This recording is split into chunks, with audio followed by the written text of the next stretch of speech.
प्यारे दोस्तों, कैसे हैं आप सभी। दोस्तों, हम बात करेंगे रीजनिंग के मोस्ट इम्पोर्टेंट क्वेश्चनों के प्रैक्टिस सीट में। दोस्तों, हमने बहुत सारे पार्ट्स कंप्लीट कर लिए थे। अगर आपने पहले वाले नहीं देखे हैं तो अपने चैनल पर जाकर देख लेना। और दोस्तों, अगर आप किसी भी एग्ज़ाम की तैयारी कर रहे हो, चाहे एसएससी सीजीएल हो गया, रेलवे हो गया, आरपीएफ हो गया, एसआई या यूपी पुलिस हो गया दोस्तों, तो इस क्लास को मिस मत करना, क्योंकि मैं इस क्लास में आपको वही क्वेश्चन करवाने वाला हूँ जो आपके आने वाले एग्ज़ाम में पूछे जाएंगे। और दोस्तों, पिछले जितने भी एग्ज़ाम हो चुके हैं उनमें भी दोस्तों लगभग ये क्वेश्चन पूछे जा चुके हैं, क्योंकि मैं वही क्वेश्चन करवा रहा हूँ जो एग्ज़ाम में पूछे जा चुके हैं। तो बने रहना दोस्तों वीडियो के एंड तक। तो चलिए दोस्तों, स्टार्ट करते हैं आज के अपनी रीजनिंग की मोस्ट इम्पॉर्टेंट क्लास को। इससे पहले जितने भी साथी चैनल पर नए हैं वो चैनल को ज़्यादा से ज़्यादा लाइक शेयर सब्सक्राइब कर देना और बेल आइकन को प्रेस कर लेना, जिससे कि आपको रोज़ इनका नोटिफिकेशन मिलता रहे। तो देखिए आज का अपना पहला क्वेश्चन देखिए प्यारे दोस्तों, ये क्या बोल रहा है। ये बोल रहा है अपने को कि 12 है, 12 से इसने 72 बना दिया, 13 से ये क्या बनाएगा वो हमें बताना है। तो सबसे पहले इसको देखिए, 12 और 72 का रिलेशन निकाल लो। अगर 12 और 72 का रिलेशन निकल गया तो दोस्तों 13 का ऑटोमेटिक ही निकल जाएगा, कोई दिक्कत वाली बात नहीं है। तो 13 का तो छोड़ दो, कोई परेशानी नहीं है, 12 और 72 का निकाल लो, हमें पता चल जाएगा। 12 72 का निकाल लो, 13 की कोई परेशानी नहीं है, 13 को छोड़ दो, 12 72 का अगर निकल गया तो हमें पता चल जाएगा। तो देखिए इस क्वेश्चन को दोस्तों करते हैं अपन सोल्व। तो ज़रा सा गौर से अगर तुम देखोगे तो 12 को जब तुम 6 से मल्टीप्लाई करोगे तो कितने आ गए, 12 छक्के 72 हुए कि नहीं हुए, बिल्कुल हुए। अगर तुम 13 को दोस्तों 6 से मल्टीप्लाई करोगे तो कितने हो गए, तो दोस्तों 78 आ गए। कितने आ गए, 78 आ गए। 13 छक्के 78 होते हैं। ये लीजिए, कभी कभी रीजनिंग के इतने अजीब क्वेश्चन आ जाते हैं दोस्तों जो तुम कल्पना भी नहीं कर सकते, इतने आसान क्वेश्चन होते हैं रीजनिंग के। तो ये लीजिए 13 छक्के 78 बन गए। बन के नहीं बने, बिल्कुल सर बन गए। तो बस इसी तरह बहुत ही ईजी वे में अपने को रीजनिंग को दिमाग पे नहीं लेना है, बल्कि सॉल्व करते हुए चलना है। क्या चलना है, सॉल्व करते हुए चलना है। तो देखिए नेक्स्ट क्वेश्चन पर डिस्कस करते हैं। अगला क्वेश्चन देखिए, ये रहा हमारा नेक्स्ट क्वेश्चन। बहुत ही अच्छा क्वेश्चन है दोस्तों, समझना इस क्वेश्चन को, गौर करना कि निम्नलिखित प्रश्न में अक्षरों का कौन सा समूह है खाली स्थानों पर क्रमवार रखने से दी गई अक्षर श्रृंखला को पूरा कर देगा। तो इस अक्षर श्रृंखला को कौन सा क्रम है जो ये इनमें से जो पूरा कर सकता है वो हमें बताना है। तो मैंने आपको क्या कहा था, दुनिया की कोई भी ट्रिक लगा लेना, सिर्फ एक ट्रिक के अलावा, वो है कॉमन ट्रिक। इसके अलावा अगर तुम कोई भी ट्रिक लगा रहे हो तो वो ट्रिक तुम्हारी साफ साफ फेल ही होगी, कोई फ़ायदा तुम्हें हासिल नहीं होने देगी। तो देखिए इस क्वेश्चन को करते हैं सोल्व प्यारे दोस्तों। देखिए एम है, फिर पी है, एम है, फिर आर है, पी एम है, फिर पी एम है, फिर पी आर है, फिर पी है। तो क्या करें ऐसे में, हमें तो कुछ समझ में ही नहीं आ रहा है। तो देखिए मैं आपको बताता हूँ। सबसे पहले एम लिखो, फिर दोस्तों पी लिखो, फिर एम लिखो, उसके बाद इसने आर दिया, आर लिखो, फिर दोस्तों पी एम लिखो, उसके बाद पी एम लिखो, फिर दोस्तों इसने पी आर दिया है, ये लो, और इसके बाद इसने पी दे दिया। तो अब इसके अंदर ही हमें कुछ ना कुछ अपना दिमाग जुगाड़ू लगाना पड़ेगा, फिर ये सॉल्व हो सकता है, वरना नहीं होगा। तो देखिए इस क्वेश्चन को देखते हैं अभी हम। तो समझना दोस्तों इस क्वेश्चन को तुम, यहाँ पर इसने पी आर लिखा है और यहाँ पर दोस्तों मैंने डबल आर कर दिया, तो यहाँ पर इसको पी करते हैं। तो अब देखिए यहाँ पर इसने आर है, देखिए थोड़ी सी सीरीज़ गलत लिखी जा चुकी है, चलिए इसको सही करते हैं अपन। यहाँ पर देखिए इसने पी आर कर दिया और यहाँ पर इसने कर दिया पी। तो देखिए मैं अगर यहाँ पर आर लगा दूँ तो ये क्या बन गया, एम आर पी बन गया। यहाँ पर मैं एम लगा दूँ, एम एम हो गया, यहाँ पर आर आर हो गया, यहाँ पर पी पी हो गया। ये जोड़ा बना कि नहीं बना, बिल्कुल सर बना। ये एम है, यहाँ पर मैं आर लगा दूँ तो एम आर पी हुआ कि नहीं हुआ, बिल्कुल हुआ। एम है, एक एम और लगा दूँ तो एम का क्या हो गया, देखिए एम आर पी, फिर एम एम, फिर आर आर, फिर पी पी। तो फिर इसके बाद दोस्तों यहाँ पर देखिए एम आर पी, फिर एम एम, फिर यहाँ पर दोस्तों ये पी की जगह आर आएगा, तो यहाँ पर देखिए आर लगा दिया तो एम एम आर आर, और यहाँ पर दोस्तों पी लगा दिया। तो यहाँ पर भी थोड़ी सी क्वेश्चन में मिस्टेक कर दी गई है, क्योंकि आर डबल आर आना चाहिए था। तो ये लीजिए, तो अपन क्या ऐड कर दिया हमने इसमें, एम कर दिया। फिर देखिए यहाँ पर हमने क्या क्या ऐड किया इसमें, सबसे पहले आर किया है, फिर एम किया है, फिर आर किया है, फिर पी किया है, फिर आर किया है, और उसके बाद दोस्तों हमने क्या ऐड किया है, एम ऐड किया है। और ये हमारा क्वेश्चन कंप्लीट हो गया। और एक हमने यहाँ पर पी ऐड किया, P M R P R, P M R P R, यहाँ पर देखिए R M R P R, अब इस क्वेश्चन को देखना अपना ऑप्शन कहाँ से मिलता है। सबसे पहले समझिएगा, मैं दोबारा आपको एक क्वेश्चन समझाता हूँ। इस क्वेश्चन को थोड़ा सा गौर से समझिएगा दोस्तों, कि यहाँ पर देखिए एम है, फिर पी है, फिर एम है, फिर आर है, फिर पी एम है, फिर पी एम है। उसके बाद दोस्तों क्या है, पी, फिर आर, और फिर दोस्तों पी। तो ये आर है, पी नहीं है।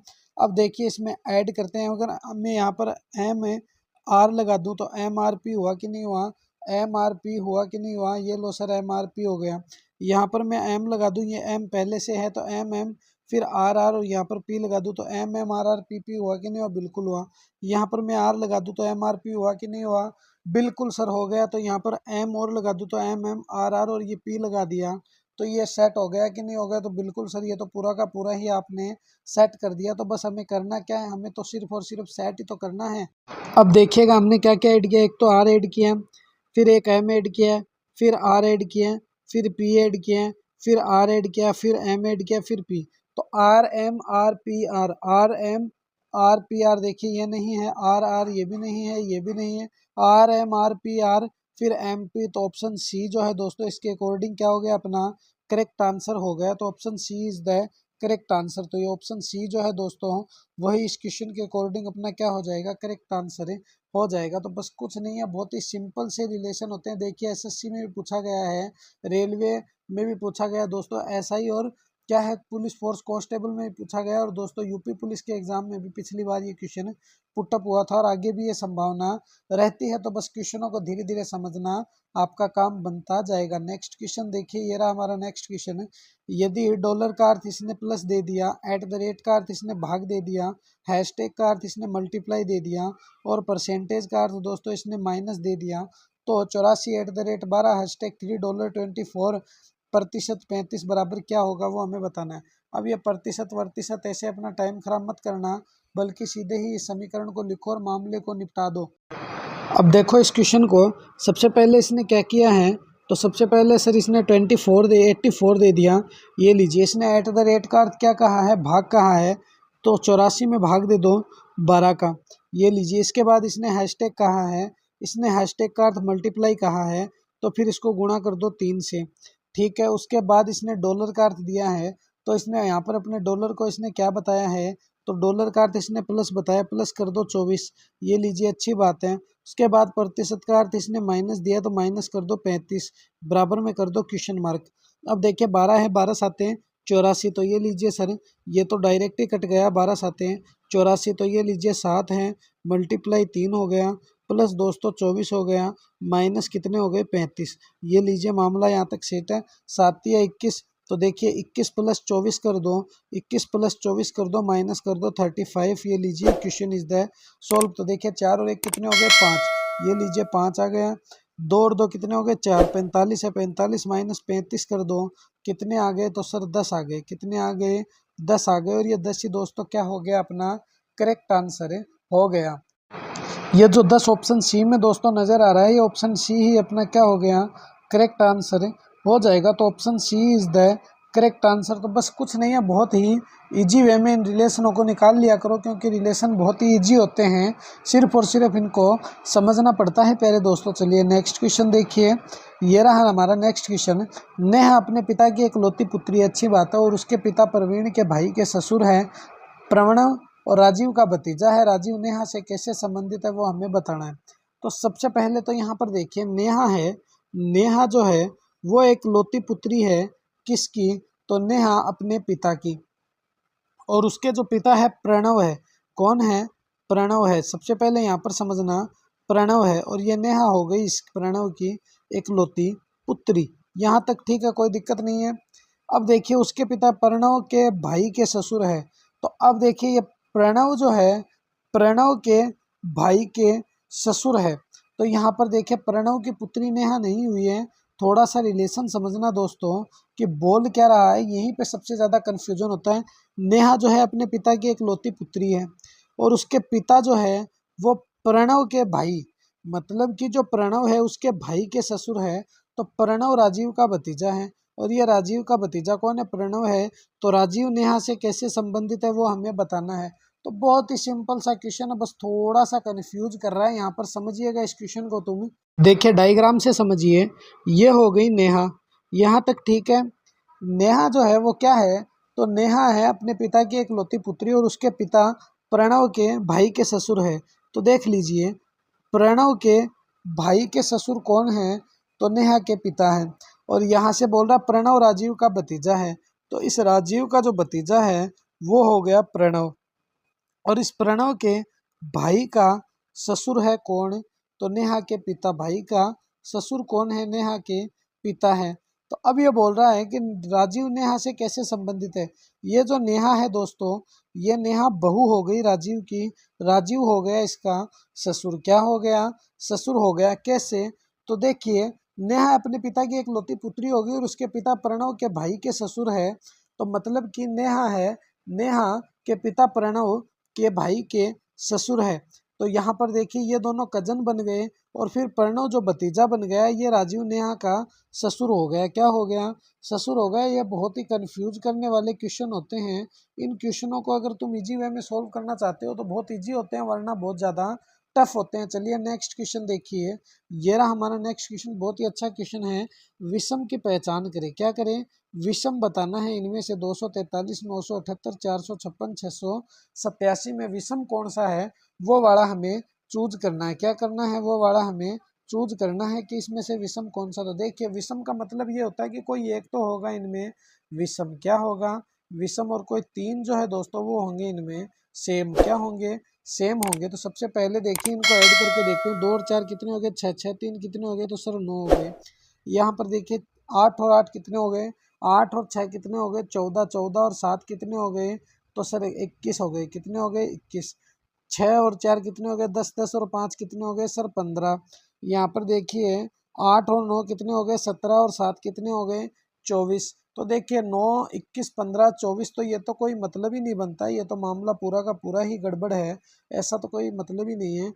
तो फिर ये क्वेश्चन कैसे सॉल्व होगा दोस्तों, देखिए बहुत इजी वे में बता रहा हूँ। 2 + 4, देखिए 2 + 4 कितने हो गए, तो सर 6 हो गए। 6 का आधा कितना हो गया, सर 3 हो गया। कितना हो गया, 3 हो गया। यहीं पर देखिए 6 + 8 कीजिए, 6 + 8 कितने हो गए, तो सर 14 हो गए। कितने हो गए, 14। 14 में 2 का भाग दीजिए, कितना आया, तो सर 7 आ गया। बहुत अच्छी बात है। 9 और 7 कितने हो गए, 9 और 7 सर 16 हो गए। 16 में 2 का भाग दीजिए, कितना आया, 8 आया। 8 है क्या, बिल्कुल। अब 6 और 5 कितने हो गए, 4 और 5 कितने हो गए, तो सर 9 हो गए। 9 में 2 का भाग देने पर 4.5 के समथिंग आता है, मगर यहाँ पर 6 है, इसीलिए डिफरेंट कौन सा हो गया दोस्तों, तो डिफरेंट हो गया सर ऑप्शन डी। तो option D is the correct answer. क्या हो जाएगा, ऑप्शन डी अपना करेक्ट आंसर हो जाएगा। तो बस इसी तरह बहुत ही आसानी से इन क्वेश्चनों को सॉल्व करते रहना है मेरे रसगुल्लो। चलिए नेक्स्ट क्वेश्चन देखिए। ये रहा हमारा नेक्स्ट क्वेश्चन, बहुत ही अच्छा क्वेश्चन है। विषम की पहचान करें। देखिए सीधा सा बताता हूँ, धनराज पिल्लाई, ध्यानचंद और सरदार सिंह, ये तीनों तो क्या है दोस्तों, सेम है। पंकज अडानी है जो अलग खिलाड़ी है। तीनों जो किस खेल के खिलाड़ी है वो मुझे क्वेश्चन में बताना, और पंकज अडानी किस खेल का खिलाड़ी है वो भी मुझे तुम इस क्वेश्चन में कमेंट में जरूर बताना कि पंकज अडानी किस खेल का खिलाड़ी है और धनराज पिल्लाई, ध्यानचंद और सरदार सिंह किस खेल से संबंधित हैं। दोस्तों तबीयत बहुत ज़्यादा ख़राब होने के कारण मैं आपकी क्लास नहीं ले पा रहा हूँ, उसके लिए मैं क्षमा प्रार्थी हूँ। और जैसे ही तबीयत में सुधार आ जाएगा, वैसे आपको मेरी वॉइस से लग भी रहा होगा, और जैसे ही तबीयत में सुधार आ जाएगा मैं आपकी क्लासें कंटिन्यूसली कर दूंगा। नेक्स्ट क्वेश्चन देखिए, ये रहा हमारा नेक्स्ट क्वेश्चन। श्रृंखला को पूरा करें। तो इस सीरीज को हमें पूरा करना है। क्या करना है, इस सीरीज को पूरा करना है। तो देखिए कैसे करेंगे, 2 है, फिर 4 है, फिर 7 है, फिर 14 है, फिर 17 है, फिर दोस्तों क्वेश्चन मार्क और फिर 37 है। अब इस क्वेश्चन को देखना अपन करते हैं। 2 से 4 की तरफ गए +2, 4 से 7 की तरफ गए +3, 7 से 14 की तरफ गए +7, 14 से 17 की तरफ गए। तो अब देखना हम 14 से 17 की तरफ गए तो +4। अब कितने प्लस करें सर, अब तो हमें पता ही नहीं है। तो देखिए कितने करेंगे, 2 फिर 3 फिर 7 फिर 4, ऐसा तो कोई मतलब ही नहीं है। तो ये तो गलत हो गया हमारा, एक तरफा गलत हो गया। तो फिर ये क्वेश्चन कैसे सोल्व होगा, तो ज़रा गौर से देखिए इस क्वेश्चन को दोस्तों। देखिए करते हैं इसको सोल्व। अब देखिए इस क्वेश्चन को, 2 है, फिर उसके बाद 4 हो गया, फिर 7 हो गया, फिर 14 हो गया, फिर दोस्तों 17 हो गया, फिर क्वेश्चन मार्क हो गया और फिर 37 हो गया। अब तुम इस क्वेश्चन को ज़रा गौर से देखना। 2 से 4 की तरफ चलिए, गुणा 2 हो गए, 2 दूनी 4, 4 से 7 की तरफ चलिए +3 हो गए, 7 से 14 की तरफ चलिए ×2 हो गए, 14 से 17 की तरफ चलिए +3 हो गए। अब हमें क्या करना है तो ज़रा सा गौर फरमाइएगा कि जब ×2 है फिर आगे +3 फिर ×2 फिर +3 तो अब भी ×2 हो गया।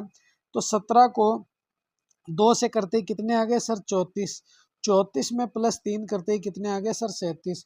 तो 34 कहाँ है तो 34 सी में है। तो ये सी ही दोस्तों इस क्वेश्चन के अकॉर्डिंग क्या हो गया अपना करेक्ट आंसर हो जाएगा। तो option C is the correct answer. तो बस कुछ नहीं है, बहुत ही इजी वे में और सिंपल वे से दोस्तों ये क्वेश्चन हमें सोल्व करने पड़ते हैं, इसमें कोई महाभारत वाली बातें नहीं रहती है। चलिए नेक्स्ट क्वेश्चन पर डिस्कस करते हैं। अगला क्वेश्चन देखिए, इस क्वेश्चन को गौर से देखना। विश्व है, भारत है, दिल्ली हो गया। क्या है दोस्तों वेन डायग्राम का क्वेश्चन है। वेन डायग्राम के क्वेश्चन हमेशा समझने पड़ते हैं, बहुत ही आसानी से निकाले जा सकते हैं। वेन डायग्राम के क्वेश्चन देखिए मैं आपको बताता हूँ। सबसे पहले तो आएगा विश्व, क्या आएगा वर्ल्ड आएगा। इस वर्ल्ड के अंदर क्या है दोस्तों भारत है, क्या है इस वर्ल्ड के अंदर ही दोस्तों अपना प्यारा सा इंडिया समाया हुआ है। और इस इंडिया की राजधानी कौन सी है दोस्तों दिल्ली डेयर डेविल्स, क्या है दिल्ली है। तो ये लीजिए ऐसा गोला बन गया और ये गोला ही दोस्तों क्या है अपना करेक्ट आंसर हो गया। तो option C is the correct answer. दोस्तों तबीयत खराब होने के चलते हैं मैं और अधिक क्लास नहीं ले सकता हूँ, क्योंकि डॉक्टर ने मना किया क्लासों के लिए। बहुत ज़्यादा तबीयत खराब है, बोलने में भी तकलीफ हो रही है, इसलिए मैं आज आपसे लीव लेना चाहूँगा। मिलूंगा इसी तरह एक और नेक्स्ट वीडियो में। जय हिंद, जय भारत। प्यारे साथियों, वीडियो को दबा के शेयर कर देना मेरे रसगुल्लों, क्योंकि आपकी शेयर लाइक सब्सक्राइब और व्यूज़ ही तो मेरे लिए बेस्ट मोटिवेटेड कार्य करते हैं। इसीलिए मिलेंगे इसी तरह एक और नए जुनून और जोश के साथ। जय हिंद, जय भारत मेरे दोस्तों।